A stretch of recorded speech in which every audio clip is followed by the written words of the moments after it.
কলঙ্ক মুক্তির জন্য পুলিশ বাহিনীতে আমূল সংস্কার ও রাজনৈতিক প্রভাবমুক্ত কর্মের পরিবেশ নিশ্চিতকরণের দাবি জানিয়েছেন পুলিশ কর্মকর্তারা। সোমবার রাজধানীর তেজগাঁওয়ে প্রধান উপদেষ্টার কার্যালয়ে প্রধান উপদেষ্টার সঙ্গে অনুষ্ঠিত বৈঠকে পুলিশ কর্মকর্তারা এ দাবি উত্থাপন করেছেন। স্বনিয়ন্ত্রিত ও স্বাধীন পুলিশ কমিশনের বিষয়টিও পুনর্ব্যক্ত করেছেন পুলিশ কর্মকর্তারা।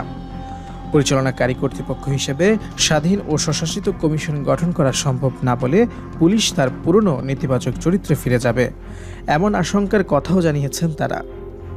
বৈঠকে পুলিশ কর্মকর্তারা বলেন, আইনশৃঙ্খলা পরিস্থিতি নিয়ন্ত্রণ, ডাকাতি, ছিনতাই সহ বড় ঘটনাগুলোর ঘটনাস্থলে যাওয়ার মতো পর্যাপ্ত ও মানসম্পন্ন যানবাহন নেই।